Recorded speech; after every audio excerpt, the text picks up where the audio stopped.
All I'm gonna say about this episode right now is that Tagoma is the fucking truth, I promise you.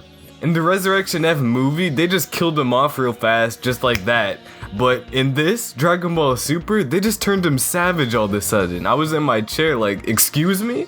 But this episode, episode 21, is called The Revenge Begins, the Frieza's Army Malice Strikes Gohan. And I have to say, this is probably my all-time favorite Dragon Ball Super episode so far because so many plot twists from the movie, a lot of things changed, but let's just break it down all the way from the beginning. So all of the Z fighters that are present and ready to fight, that being Gohan, Piccolo, Krillin, Tien, Master Roshi, and Jaco a little bit, but he's not really a Z fighter, and then Bulma, who's just kind of there, just observing, I guess. And Krillin's like, where's Majin Buu at? Majin Buu is just sleeping right now, and they've tried everything to wake him up, shaking him, hitting him, but he's just not waking up, and that really sucks because Majin Buu could have been a huge help in this entire battle. Not so much with defeating Freeza, but just helping out with the Frieza soldiers. He'd definitely be able to hold his own for a very long time. But all the Z fighters getting ready to fight, that was actually like really nostalgic to Dragon Ball because you see Roshi get into his big form, he's ready to fight, Tien's even fighting, and even Gohan's coming back to fight. That man doesn't even fight anymore really, but he's ready to fight. And Roshi goes on some like math type shit. He's like, we have to kill 170 each, and just put that into perspective. 170 people that you have to kill each? That's so many people, and there's 5 people there fighting right now. 170 times 5, I don't know what that is, but do it, and that's how many people that are there that they have to kill. But the battle gets underway, and of course none of the Z fighters are really struggling against them because Frieza does say that all the soldiers coming at them are only like a mixture of second class, and they should not have any problems fighting them. It's just gonna be tedious to get all of them out, so they're just tossing them around like paperweight, while Krillin actually is just sitting there and he's contemplating, like he's actually scared for some reason. And Frieza sees that Krillin looks really scared, so you know what he says? Just to be the biggest douche ever, he says Frieza Army, and he stops the entire fight, like everybody's listening to him, and he points directly at Krillin, and he's like, first person to kill that trash will receive their own planet as a reward. And at that point, all the Frieza soldiers are going crazy, and he gets just surrounded by like 20 Frieza soldiers, and basically he's still scared, like he's still contemplating like, why am I even here? And while Krillin is still really unconfident about himself, Master Roshi gives him like some really good motivational speech, and he basically told him like, you've seen all these good fighters like Cell, Buu, Frieza, Goku, Vegeta, Beerus right in front of your eyes. Like there's no way you're gonna get hit by any of these Frieza soldier weaklings. And then to top off that entire talk, he was like, you got trained by the one and only Master Roshi, and then Krillin just starts going in all of a sudden.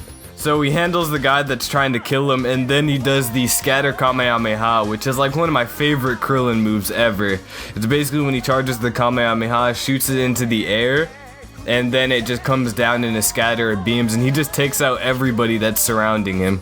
And while all this is going on, Goku and Vegeta are still on Beerus' planet training, and at the end of their training, Beerus asks Goku if he wants to battle again, and Goku basically just says like, no, like you're still too strong, I'm just gonna get washed like in 2 seconds. So to help out with their training and get it done faster, Beerus suggests to Whis that they send him to the place, and I don't even know what the place is. I'm pretty sure that we'll figure that out in like the next episode, but I'm really curious to figure out what it is because it's probably gonna be some super cool training area, but we're just gonna have to wait until the next few episodes come out. But cutting back to the battlefield, Frieza's just questioning Sorbet's abilities as a commander because he's just thinking like, why did the Frieza army get so weak? And to be honest, it's always been this weak, like they're just too strong now. And to cope with this, Sorbet orders Shisame to go and just basically exterminate all of them. And we never really got to see how strong Shisame was because this is how the battle went down, and this is why Tagoma is the god. So he goes up and he's about to square off 1v1 against Gohan, and he's holding his own. Gohan's coming with Ki Blast, and Shisame's just dodging all of them, punching them away. And he gets to Gohan and he gives him like a death grip. Kind of like what a Cyberman does before it explodes on you. And Gohan has this little speech like, I just had a daughter born and I want the world to be peaceful and safe from people like you. And whenever, you know, people like you come around, it really annoys the hell out of me. And he's getting ready just to, you know, beat his ass real fast. And out of nowhere, out of literally nowhere, a ki blast comes and just penetrates through both of them easy, like it was just cutting butter. Who fired that ki blast? Tagoma. Tagoma, that is why Tagoma is the god. He doesn't care that Shisame is on his side. All he cared about was just getting rid of Shisame because earlier in the episode, Sorbet said that he was the strongest Frieza soldier, and Tagoma did not like that at all. He's like, I'm right here, like why would you say that? So he saw it as an open shot just to kill him, and then he also handled Gohan. So I think it's pretty safe to say that Shisame is dead, and Gohan kind of died for a second. Krillin said that his heart wasn't pumping at all, and then Piccolo gave him like a little shock on the chest to where he was able to eat a sensu bean. Because of course when he was just on the ground like that and pretty much announced dead, he couldn't eat. And the whole funny thing about this is, Frieza didn't even care. Like, if anything, he was impressed that Tagoma did that. And it cut to a flashback, and I'm not pretty sure whether this is 100% true or not because the text or the subs was so vague.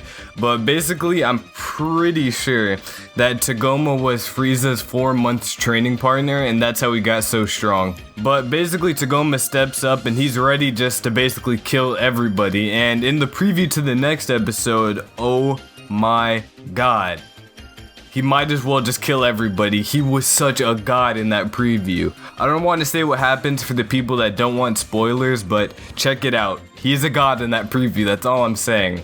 But pretty much the last thing that happened in the episode was Tagoma powers up, and Goten and Trunks feel it the instant he powers up.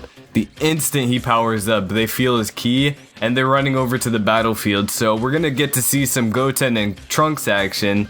So definitely stick around for that. That's gonna be hype. And that's pretty much the episode. So tell me what you guys thought about this episode. That was definitely my favorite one out of all 21 of them. Definitely my entire favorite one, just because it was so different from the movie. Like in the movie, they killed off Tagoma, that was it. But in here, Tagoma's like actually taking lives, and that's pretty dope. But leave a like if you enjoyed, comment your thoughts on the episode down below. I'm gonna head out of here now. Peace out, everybody.